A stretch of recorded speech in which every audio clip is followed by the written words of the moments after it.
peut-être en recherchez-vous un. Et depuis quelque temps, cela devient plus difficile de se lever pour s'y rendre. Le plaisir a disparu et vous avez parfois la boule au ventre. Alors cette vidéo s'adresse à vous. Et avant de continuer, vous pouvez vous abonner à ma chaîne en cliquant sur le lien en bas à droite de votre écran. Sur ma chaîne YouTube, vous pourrez découvrir toutes mes vidéos qui vous accompagneront vers la vie qui vous ressemble. Vous retrouverez également la vidéo concernant l'orientation chez les jeunes en description. La reconversion professionnelle lorsque l'on a un CDI, un savoir-faire reconnu, peut s'apparenter à un parcours du combattant. Rien que le fait de s'imaginer quitter son poste, il y a tout de suite des peurs qui apparaissent, des angoisses, et l'inhibition prend le dessus sur l'action. La première peur, c'est l'insécurité financière. Quand on intègre ce paramètre trop tôt dans l'élaboration du projet, eh bien il va prendre le dessus et va ajourner le projet. Je vous propose donc une méthodologie pour développer votre projet en toute sécurité. Alors la première des choses à faire, c'est de se focaliser sur son projet et de taire sa petite voix intérieure quand elle nous demande comment le mettre en œuvre. C'est encore trop tôt. L'erreur très souvent commise, c'est de ne pas s'autoriser à se voir dans son nouveau travail, tant que l'on ne sait pas comment on va faire. Or, ce sont deux choses complètement différentes. Pour qu'il y ait un chemin à suivre, il faut déjà un objectif. Avez-vous déjà remarqué qu'il nous arrive toujours ce que nous avons pensé qu'il nous arriverait, que ce soit le négatif comme le positif? Et oui, parce que sans nous en rendre compte, on s'oriente par rapport à la vision que l'on a développée intérieurement. S'il pleut le matin au réveil et que l'on se dit « ça va encore être une mauvaise journée », sans nous en rendre compte, nous avons déjà une vision de notre journée et que ce sera une mauvaise journée. Nous voici donc préparés à passer une mauvaise journée et nous sommes déjà en train de nous orienter pour passer une mauvaise journée. Alors que nous aurions très bien pu dire « super, il pleut, les nappes phréatiques sont en train de se recharger, la nature va pouvoir se développer ». Et en disant ça, nous voyons intérieurement l'effet bénéfique d'une nature prolifique autour de nous. Alors imaginez multiplié par les 60 000 pensées que l'on a par jour, l'impact sur notre vie n'est pas le même si nous voyons le négatif ou le positif des événements.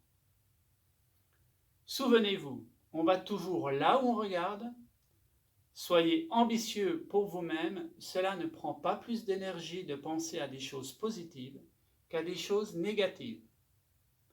Lorsque la vision de votre projet est parfaitement claire et que vous vous voyez réussir, y prendre du plaisir, y voir un sens cohérent et que vous pouvez en vivre correctement, alors c'est seulement le moment de passer aux étapes suivantes.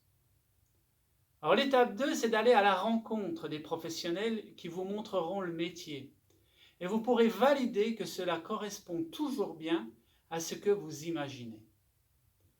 En étape numéro 3, aurez-vous besoin de formation?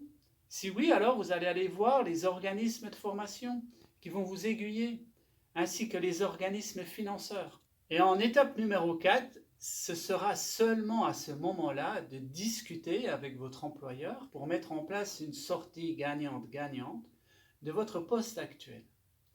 Vous allez ainsi enchaîner les étapes les unes après les autres, et c'est très important. Au début d'un projet, on a tendance à tout mélanger, et l'on veut tenter de répondre à des questions dont il est encore beaucoup trop tôt pour apporter des réponses. Ce qu'il est nécessaire d'écouter, c'est son instinct, de faire taire son mental. Le mental cherche toujours à nous faire faire des choses rationnelles. Et c'est pour ça que nous allons avoir une petite voix qui va nous dire « Tu as un bon travail, une bonne place, ce n'est pas raisonnable de faire ça. Et puis comment tu vas payer les factures ?» Le mental cherchera toujours à rester dans la norme fixée par le plus grand nombre. Alors que l'instinct vous appellera, il vous dira « Viens, c'est par ici, c'est là que tu vas être bien. » Lorsque l'on suit son instinct, il y a un désir qui grandit à l'intérieur de soi et à partir de là pourra naître une détermination profonde. Le mental activera l'inhibition alors que l'instinct active l'action. L'être humain, pour être en bonne santé, a besoin d'être en action. Pour réussir cette transformation, il est important d'avoir une détermination inconditionnelle. Il n'y a pas d'autre choix que de réussir. Vous n'empruntez pas le chemin le plus facile, mais c'est celui qui vous correspond. C'est vous qui allez l'ouvrir au fur et à mesure que vous avancez. Rappelez-vous, il n'y a qu'une façon d'échouer, c'est d'arrêter avant d'avoir réussi. Et souvenez-vous aussi que nous nous arrêterons toujours aux barrières que nous nous sommes fixées. Alors si vous avez besoin d'être accompagné pour rester parfaitement connecté à votre instinct tout au long des étapes qui s'ouvrent à vous, vous pouvez m'appeler au 06 81 04 03 02 ou me retrouver sur mon site internet www.unerivealautre.fr tout attaché et bien sûr sur les réseaux sociaux. Je vous dis à très bientôt pour de nouveaux conseils.